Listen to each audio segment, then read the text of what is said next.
Yo, finally, the long-awaited live action of How to Train Your Dragon just dropped. But this ain't just a story, it's a legend that burns deep in every Viking's heart. In a world where honor means slaying dragons, one scrawny kid pulls off the unthinkable, he spares his enemy, and becomes his friend. Hiccup, a young Viking born into war and fire, goes against everything his people believe by bonding with a Night Fury, the most feared dragon out there. What starts as a secret kicks off a fight for the very soul of his village. Humans and dragons, sworn enemies for centuries, now got one shot to fly together or crash into darkness forever.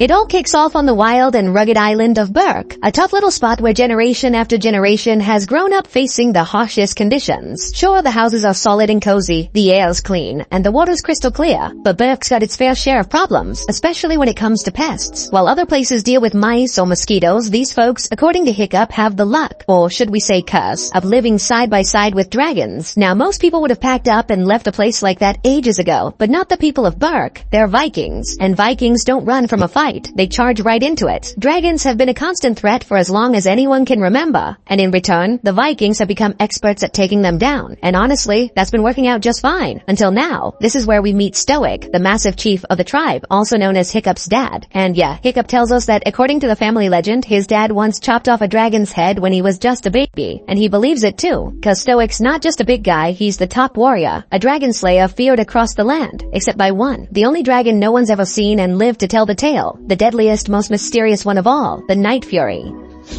Right then, a fresh wave of dragons swoops in to raid Berk, and the Vikings jump straight into action. Stoic takes charge like a boss, barking orders for everyone to gear up for battle. He makes one thing crystal clear. If anyone spots a Night Fury, they better sound the alarm immediately. Amid the chaos, we meet Gobber, the island's grizzled old weapons master and Hiccup's trainer since he was a kid. We also get a glimpse of the island's teen trainees, better known as the Fire Squad. They're a gutsy bunch learning the ropes so they can one day become full-blown dragon slayers. And leading the pack is Astrid, sharp, fierce, and the most badass of the bunch. As for Hiccup, he's just trying to prove he's worth something, anything. He dreams that if he could just take down a dragon, maybe Stoic would finally be proud of him. And hey, maybe even Astrid would take notice. But Stoic shuts that down real quick. He tells Hiccup straight up he can't even hold an axe or a hammer properly. And if he really wants to be somebody, he's gotta stop being himself fast. In other words, stop acting like a screw-up. Crushed, Hiccup makes up his mind. There's only one way he can prove himself. Go after the one dragon no one's ever dared face. The Night Fury. This thing never steals food, never shows itself. But that's the one Hiccup wants. He's dead set on finding it, and if he's lucky, taking it down. While the battle rages on, Gobber orders Hiccup to stay put and not get involved. But the kid, driven by sheer determination, doesn't listen. He's convinced no one's ever taken down a Night Fury, and he's gonna be the first. He sneaks off with his weapon and starts scanning the sky. And somehow, against all odds, he spots it. The elusive dragon. He takes the shot and hits it. But out of nowhere, a massive beast shows up, way bigger than anything he's seen before. Hiccup's got no choice but to run for his life. Meanwhile, Stoic is fighting on the other side of the village. He spots his son in danger and yells at Gobber to handle things, then bolts toward him. Just as the giant dragon is about to strike, Stoic throws himself into the fight. He goes head to head with the creature, and after an intense showdown he manages to drive it off, saving Hiccup in the nick of time. Hiccup's about to tell him the truth, that he actually hit a Night Fury, when suddenly the dragons return in full force. They storm the village, tearing through everything, stealing the food, and vanish just as fast into the night. After the raid, Hiccup finally confesses to his dad he faced a Night Fury, but Stoic doesn't believe him for a second. Hiccup insists the Night Furies use the dark to hide, but you can spot them, cause they block out the stars when they fly by. But Stoic, man, he's furious. Every time Hiccup leaves the house, something blows up. He tells him straight. He's got way bigger responsibilities now, like feeding an entire village. This ain't a game. And he's sick of Hiccup not being able to follow even the simplest orders. Hiccup tries to explain. He's just being himself, but Stoic cuts him off. You can be a lot of things, but a dragon killer, that ain't one of them. Meanwhile, the Fire Squad's talking. They say that if anyone else caused half the trouble Hiccup has, they'd have been kicked out long ago. But since he's the chief's kid, he gets special treatment. Then we see Snotloud, that's Patan, all hyped, telling his own dad how proud he is of him, but his dad just shuts him down cold, tells him not to talk to him in public, says he's embarrassed. Later on, the villagers gather. Stoic steps up to speak, his voice solid and strong. He reminds everyone, hey, nobody said killing dragons was easy, but we come from a long line of the fiercest hunters in the Viking lands. They're here for a reason. They're close to the dragon's nest. But yeah, the people are frustrated. Nobody's ever found it. Sensing their doubt, Stoic fires them up. He reminds them they've come from far off places, but they're still standing together. And above all, they're Vikings. And Vikings don't walk away from a fight. Right after that, Stoic turns to old Gulthy and asks if she thinks they can find the nest before the ice rolls in. She doesn't say a word, but Stoic takes the silence as a yes. With new fire in his chest, he announces that the mists will return soon, so it's time to prep the ships. Later on, Stoic tells Gobber he doesn't have time to train the new recruits, so he's gonna do it himself, but he also admits he's worried about Hiccup. Gobber tells him the kid's just trying to make him proud. He's been training like crazy, hoping he can one day take down a dragon, but Stoic isn't convinced. He says Hiccup still doesn't know who he is or who he's meant to be, and honestly, he doubts the boy will ever follow in his footsteps. Gobber, though, pushes back. He warns him, you're not gonna stop him, so don't hold him back. Train him, cause the day's gonna come when no one can protect him. And maybe, he adds, that day's already here. And sure enough, we see Hiccup sneaking off alone into the forest, dead set on tracking down the dragon that hit their village. Frustrated when he finds nothing, he stumbles on a branch and notices burn marks all around. He follows the trail carefully, and finally there it is, the Night Fury sleeping. Hiccup's heart races. He shouts, waking the dragon, and just like that realizes it's still alive. Thinking this could finally earn his father's pride, he pulls out his knife, ready to strike. But then, the dragon opens its eyes. No resistance, just this quiet, heavy look, like it knows its time is up. Hiccup freezes. That look hits him hard, and in the end, he can't do it. He puts the knife down. When Hiccup lets it go, the dragon lunges at him, full rage. That's when Hiccup notices something weird. Its teeth, almost invisible. He freezes in fear, and the little dragon takes off into the sky. But pretty quickly, we realize it can't really fly. Later that night, Hiccup comes home and finds his dad still awake. He tells him straight, he doesn't want to fight dragons anymore. But Stoic won't have it. He says, you will fight. Hiccup says he can't kill them, but Stoic shuts him down. Then it's time you learned. They're clearly chasing two different paths. Hiccup wants no part in dragon slaying. Stoic, he expects nothing but that. The tension builds, almost turning into a full-on fight. But before things boil over, Stoic reminds him, real Vikings are forged in the fire trial, and you're gonna face it too. Then just like that, he announces the training's about to begin. Eventually, Hiccup gives in. He accepts the mission. His dad doesn't say much, just tells him to train hard. A new day begins, and with it, the first challenge of the fire trial. Astrid and her squad are the first to hit the training grounds, checking the field where the fight will go down, and right then, Hiccup shows up. It's Hiccup's first time joining the trials, and the others waste no time clowning him, calling him Daddy's little boy. Gobber, the one in charge of training, lays it out. Whoever crushes it in the trial will earn the honor of killing a dragon in front of the whole village. Then he lists off all the dragon species they'll be facing, but doesn't bother teaching them anything. You'll learn, he says, out there. 3 of the teens get knocked out right away, while Hiccup hides off to the side. Gobber spots him and forces him in. Meanwhile, Astrid's out there dominating, moving like a pro. Snotlout, distracted by her every move, gets himself disqualified. In the end, it's down to just Astrid and Hiccup. She fights with fire, but he can't even manage to swing properly, so he's out too. Astrid wins the challenge. And the lesson of the day, every dragon, every single one, will kill you if given the chance. But later, Hiccup can't stop thinking, why didn't the Night Fury kill him when it had the chance? Meanwhile, the little dragon is stuck in a pit, trying all day to fly out, but failing. He's still injured from when Hiccup first shot him down. Watching him struggle, Hiccup starts sketching, and that's when he realizes the dragon's missing part of its tail. That's why it can't fly right. Just then, Hiccup accidentally drops his pencil. The dragon hears it, and knows he's there. Back in the village, Gobber asks the teens what went wrong during the trial. Astrid says she misjudged her flip. Simple as that. Not long after, Hiccup shows up and Gobber hands them the sacred dragon book, a thick old thing where all the tribes have written down everything they know about dragons. Once the others head off, Hiccup walks over to Astrid. He tells her, maybe we've had it all wrong. Maybe dragons aren't evil. Maybe they're just misunderstood. But Astrid shuts that down quick. Dragons are dangerous, period. That's why the strongest tribes came together to fight them. Hiccup tries again. Maybe we're the ones who started it. But Astrid cuts him off. You got everything without lifting a finger, she snaps. My dad's not the chief. Nobody ever handed me anything, and I'm not afraid to earn it. For her village, she says, she'll kill dragons without hesitation. She already sees herself living in a big house, being the chief one day. Hiccup just feels out of place. He tells her maybe she's the daughter his father always wanted, but instead, he got him just a screw up. That night, while everyone else sleeps, Hiccup stays up reading the dragon book. He knows he's way behind. Everyone's already gone through it. Then he finds the page on the Night Fury, completely blank. No information, no sketches, nothing. But Hiccup, he's already got his own drawing.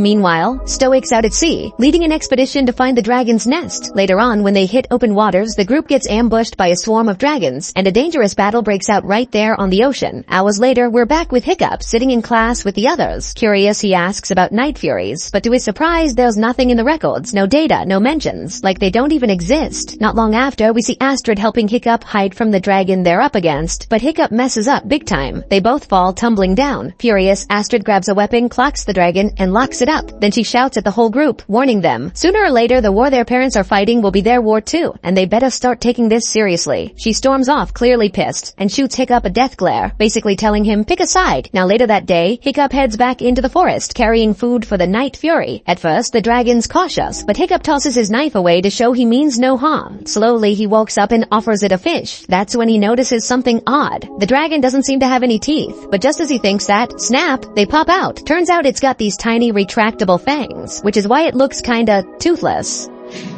The little dragon accepts the fish, then, in a surprising move, tosses a chunk back at Hiccup, like he's trying to share. Hiccup bites into it, even though it tastes awful, just to win the dragon's trust. Then the dragon walks off, breathes a bit of fire to warm the ground, and curls up to rest. Totally chill. Later on, Hiccup starts sketching shapes in the dirt. Toothless watches him, curious. He creeps closer, studies Hiccup's moves, then grabs a stick and starts copying him. The two of them draw together, and for the first time, you can tell, the Night Fury is genuinely happy. At one point, Hiccup stands up and accidentally steps on one of the drawings. Toothless flares up, clearly annoyed. But when he sees Hiccup's reaction, he calms down. He circles Hiccup a few times, and then slowly approaches. Right before touching him, he bows his head, letting Hiccup come closer. That moment, that's when a real bond is born. Meanwhile, back at camp, Gobber's telling his old war stories by the fire. Astrid, kinda annoyed, heads off to bed. So Gobber turns to the others and gives it to them straight. They better train hard, cause once Stoic's back, one of them will be chosen to kill a dragon in front of the whole village. And that honor, it's going to the top student. The next morning, we see Hiccup working hard on something special. At sunrise, he shows up with his new buddy, the dragon he's now named Toothless, thanks to those weird, retractable teeth. He brings a full-on feast, salmon, trout, and eel. But turns out, Toothless hates eels. While the dragon chows down, Hiccup gently grabs his tail and attaches the new device he built. As soon as he straps it on, Toothless notices, but instead of getting mad, he takes off, with Hiccup still on his back. They soar through the sky, and for Hiccup, it's pure magic. Later, during another training session, the teens are up against a two-headed dragon. Everything's chaos. Everyone's swinging, shouting, trying to bring it down. The dragon fights back, except when it sees Hiccup doing nothing. No weapons, no threat. So the dragon just ignores him. Everyone's stunned. Gobber, clearly impressed, calls it a day. Then we see Hiccup visiting Toothless again, this time bringing him to a field full of dandelions. That's when he discovers dragons are allergic to them. And during the next fire trial challenge, Hiccup puts that to use. He busts out the dandelions as a strategy, and it works. He passes the test, no problem. All the while, Gothy, the wise old woman, is watching every move. She doesn't say a word, but her sharp eyes take note of everything. Later on, Hiccup finds out something hilarious. Dragons fall asleep if you tickle them. He tries it during class, and boom, he's the top of the group again. The more he learns from Toothless, the more he applies it in training, and everyone's blown away. Now, the other kids are starting to warm up to him. Even Astrid watches from a distance, not saying much, but definitely curious. Day after day, Hiccup keeps visiting his loyal dragon buddy, eager to learn more. In one session, he even manages to lead a baby dragon back to its cage using just a light. No ropes, no weapons, just calm and clever. Then we cut to Astrid, frustrated as hell, chucking axes at a tree to blow off steam. She sees Hiccup walk by, but says nothing. Meanwhile, Hiccup's got full control of Toothless now, and he's been documenting everything in his notebook. Every move, every reaction, every little breakthrough. The next day, the warriors from the sea voyage finally return, and the news ain't good. They never found the nest. Gobber tells Stoic that Hiccup's basically a local celebrity now. He can't even walk through the village without getting swarmed. People see him as a true dragon tamer. We see Hiccup flying through the skies with Toothless, smooth as ever. He's developed a bunch of flight techniques based on his notes, but then one of the papers slips out of his bag. He reaches for it and loses his balance. He falls off Toothless, but the dragon dives after him in a panic, grabbing him just in time. Once they're safe, Hiccup picks up his notebook, but then pauses. He looks at it, then tosses it into the wind. From now on, he's trusting instinct. That night, Stoic surprises his son with something unexpected. He says he knows his secret. Hiccup freezes, thinking he means Toothless, but then realizes Stoic's actually talking about his skills in training. Proud, Stoic tells him he sees a future warrior, someone worthy of carrying on the legacy. As a symbol, he hands Hiccup a helmet, crafted from half of his mother's old breastplate, so he can always keep her close. He tells him to wear it with pride. Hiccup, moved, thanks him with real emotion. The next day, training continues. Astrid warns him, no cheap tricks, I'm the top hunter here. As they square off, Stoic watches from a distance. Hiccup puts on his new helmet, and with smarts and quick thinking, wins again. Gothy, after watching closely, makes her call. Hiccup is the new supreme dragon hunter. Later, when Hiccup goes to visit Toothless, he realizes Astrid followed him. He tries to explain what's really going on, but right then, Toothless shows up, growling and defensive. Astrid's stunned. She gets ready to attack, but when she sees how Hiccup calms him down, she hesitates. She tries to run off and warn the others, but Hiccup and Toothless swoop in, grab her, and fly her up to the top of a high rock. She's mad, won't hear him out, but Hiccup begs her to listen, or at least, let him show her the truth.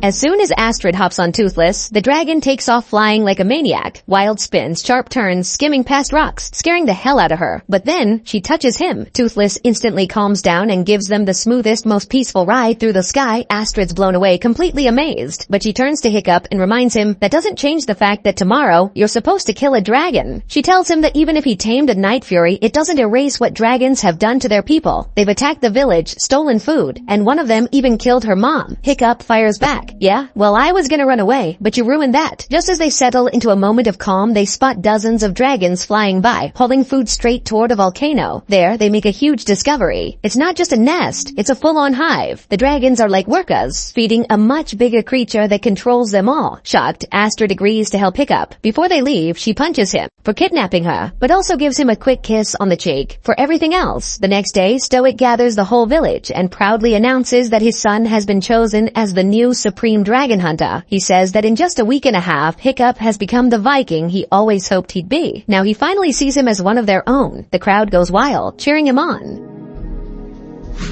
Right before stepping into the arena, Hiccup asks Astrid not to get involved, says his dad actually respects her, but she looks him dead in the eye and says, I'm with you no matter what. You've got something no one else does. It's time. Hiccup is about to face the dragon. Gobber opens the gate, and out comes the biggest, meanest beast in the village. Hiccup stands still. Instead of attacking, he drops his gear on the ground. He declares he won't hurt it. Stoic loses it. He yells to stop the match, but that only enrages the dragon, who lashes out and starts attacking everyone. From far away, Toothless hears Hiccup's call and comes flying in to help. Just as the dragon is about to crush Hiccup, the Night Fury bursts in, shocking the entire crowd. Toothless steps in and traps the beast in its cage, saving Hiccup's life. But instead of praise, the Vikings surround him, and Stoic orders Toothless to be locked up with the rest. Hiccup begs his father, please let him go. But Stoic, furious, reminds him, dragons took his wife, and if she could see him now helping one of them, she'd be heartbroken. Hiccup pleads with him. They don't attack because they want to, they're forced to serve something much worse, something hiding in the nest. And finally he says, just this once, please listen to me. But Stoic replies coldly, you're not one of us anymore, you're not a Viking, and you're not my son. Still, despite those harsh words, Stoic orders an expedition to the nest. He chains up Toothless to lead them there. Meanwhile, we see Hiccup sitting alone, defeated. Astrid walks up to him. He admits he only ever wanted to protect them, and maybe he should have killed Toothless back in the forest. But Astrid comforts him. She says anyone else would have, but he didn't. He was the first Viking who didn't kill a dragon, and the first to ride one. Then Hiccup opens up. He says he couldn't do it because when he saw Toothless scared, he saw himself. They were both terrified, and in that moment, they understood each other. Astrid tells him, maybe you're scared right now, but it's time to act. Hiccup nods, says he's about to do something crazy, and takes off. Meanwhile, Stoic and the Vikings reach the sea, but instead of attacking, the dragons just sit there, still quiet. Back in the village, Hiccup and Astrid have gathered the fire squad. He tells them he has to help his dad, and they all agree to join him. At the same time, Stoic and his men arrive at the volcano, the place where the dragon nest is hidden.